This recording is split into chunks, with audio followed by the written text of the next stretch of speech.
think that placing labels on the items you're getting rid of is a big deal, but it's more important now than ever before. I figured you might ask why. I know I would. So here's a short explanation and some hints for placing your labels on your items. We pick up items from a number of places on campus before returning to the warehouse to unload. If the label falls off between your department and the warehouse, we may not be able to figure out which item it goes on. When that happens, we print a new label for the item, but we may not be able to link it to your department. Then, if it sells for over $100, like many Apple products and larger items do, we won't be able to return proceeds to your department. It's good to note that labels that are wrinkled or placed on a curved surface won't scan, and that means we have to reprint the label and replace the original.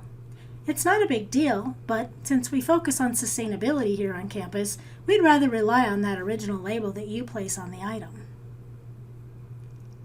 Items that we're able to sell are placed in the warehouse or included in an auction. When you're placing the label on the asset, think about where you would like to see it if you were walking through a warehouse looking for something. So, for example, the underside of a tabletop or the top of a 5-drawer filing cabinet are not the best choices. Think of it this way. If you're walking through a store, where would you expect to see the price tag? Let's take a quick look at some examples. Tables are pretty easy. This table has the label in a place where it's easy to see. I don't see a label on this one. Was it maybe placed on the underside of the tabletop surface? Do I really want to crawl underneath to see? Chairs are pretty straightforward. The backrest is a good place if it's not fabric. Labels don't stick well to fabric though. If it is fabric, check the back side of the backrest. If that's plastic, then there's the place to put it. If you're really stuck with fabric, try sticking it in the crease a bit to give it a little bit more security. Here's a couch with a similar issue. Lots of fabric. Go for the wooden armrest. The tag won't fall off and it can be removed fairly easily. For a tall item like a server cabinet, place it on the door where a buyer would look as they open to inspect the item.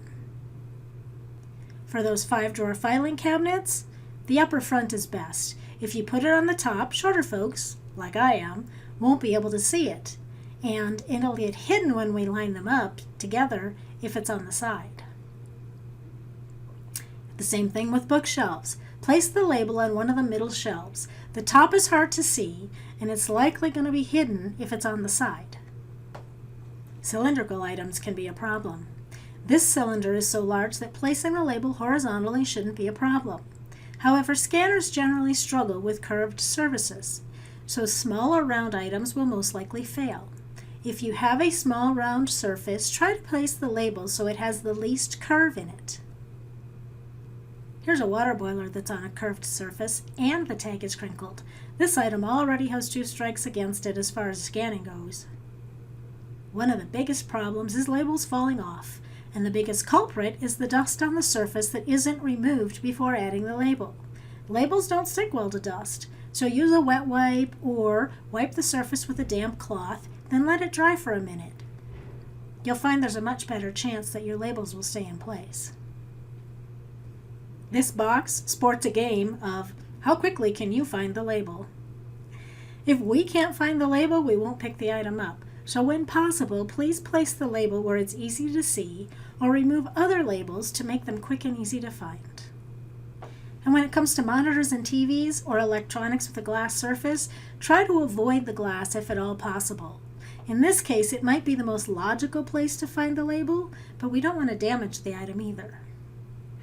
And finally, this example isn't actually about the label, but do you see the key in the lock? The best bet is to tape the keys for desks and filing cabinets inside of a drawer if possible. Things shift in transit and break off keys. This decreases your value and it means that it may end up in the landfill. So please include them, but again, the best practice is to tape the key onto the inside.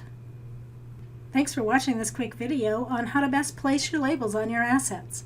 We appreciate your assistance with making our jobs easier and more efficient when picking up and processing assets. The best part is we can get to you much quicker.